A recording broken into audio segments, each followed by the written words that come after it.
Donald Trump is pulled out of the debate on Thursday.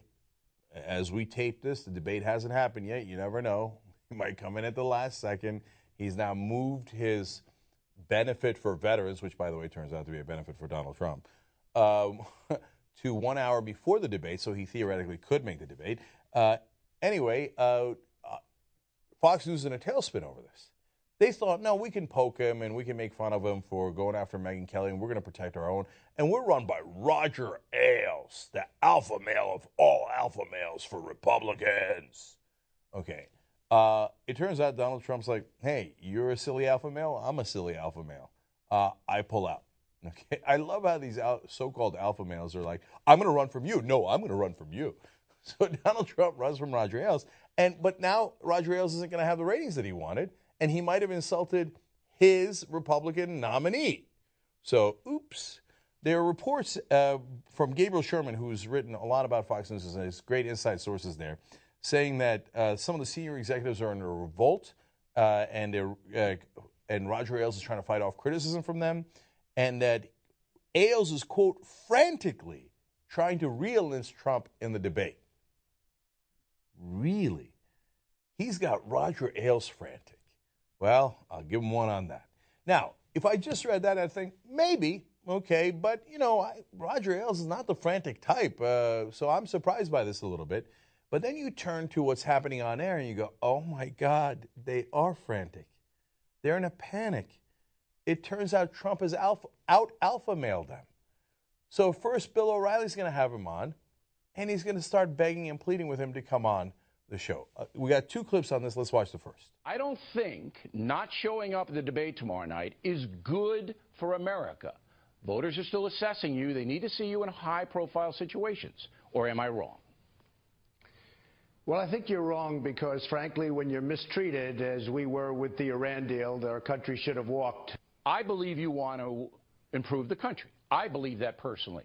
By walking away from it, you lose an opportunity to persuade people that you are a strong leader. Well, I understand your opinion, Bill, but tomorrow night at 9 o'clock at Drake University, we're going to have a tremendous event. And I'm telling you, that's the way to go here. If they treated you unfairly, and I don't believe they would, I don't believe the 3 moderators would treat you unfairly tomorrow night, then you got 60 seconds to let them have it right between the eyes. And that's the kind of guy you are. You stand up, you let them have it. That's good. You made your case. You won the debate. That's what America's about, robust debate.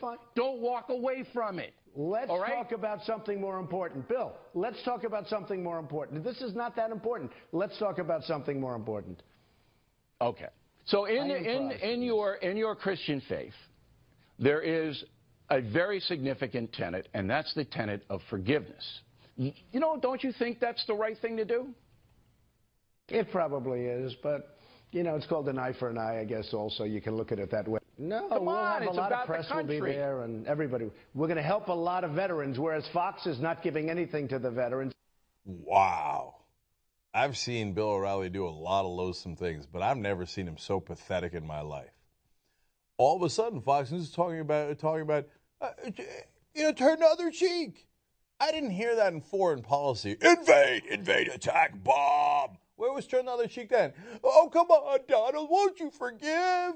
I mean, you're such a tough guy. You're so aggressive and wonderful. Why don't you do that on our debate stage? Please, Donald.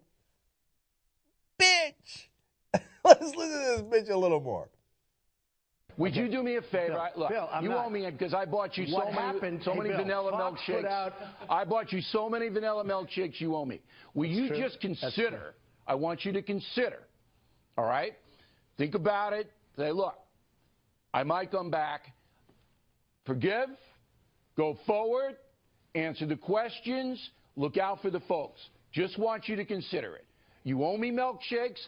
I'll take them off the ledger if you consider it. Well, even though you and I had an agreement that you wouldn't ask me that, which we did, I will therefore forget that you asked me that. But it's up to Fox. It's not up to me, Bill. What they did You're is actually telling the truth. We had that agreement. You actually did break the agreement. You're telling the truth that I said. Because I told you up front, I said, don't ask me that question because it's an embarrassing question for you. But I'm not going to listen to anybody. Right, but I'm not going to listen to any political person tell me don't ask me anything. But you're absolutely an honest man. Then I said, I'll try not to do it, but the milkshake thing just overwhelmed me. But I'm asking you to reconsider it. Oh, my God. So there's two parts of that I love. They apparently had a secret agreement not to talk about the debate, which I believe Bill O'Reilly broke as much as any agreement could possibly be broken. Okay. And then Trump outed him because that's what he does.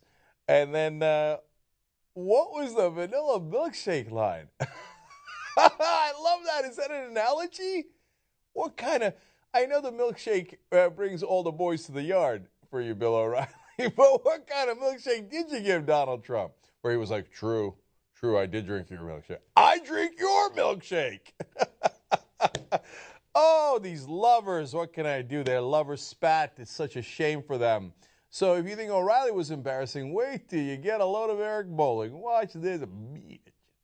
I wish he wouldn't. Let's put it that way. I hate this. This feels I look, fiercely loyal to Fox, fiercely loyal to Roger Ailes myself. I would love for something to happen between now and 26 or 27 hours from now where Donald Trump changes his mind. He comes to the debate table. I think it would be good for both, but good for Donald Trump, too, because he does well, in my opinion. A lot of people differ. I think he does well on the debate stage. A last-minute pulling out of this, I hope he reconsiders. Let's put it that way. Donald, if you're listening, hopefully he's listening. You are a deal maker. Make a deal. Make a last-minute deal, and this is what you've prided your whole campaign on. You have the most successful business book, Art of the Deal. Make a deal. I'm sure that there are people around who'd be willing to entertain a deal. Make a deal. It'd be good for everybody. What would you deal? I don't know. Figure it out. But that's why he's running for president. I'm just opining here. Oh, please, Donald, please make a deal. I'll deal anything, please. I'm begging you. You are begging him. You're so sad. It's great to watch. One more clip from Fox News. This is the beef that Donald Trump and Fox News had and how it actually came to a conclusion. Let's watch.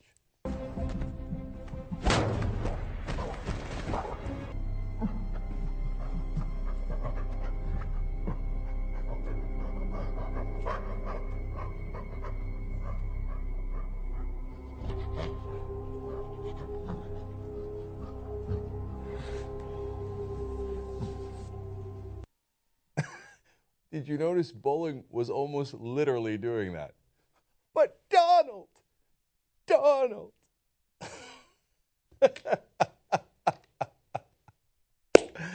Oh, I've never seen Fox News so pathetic.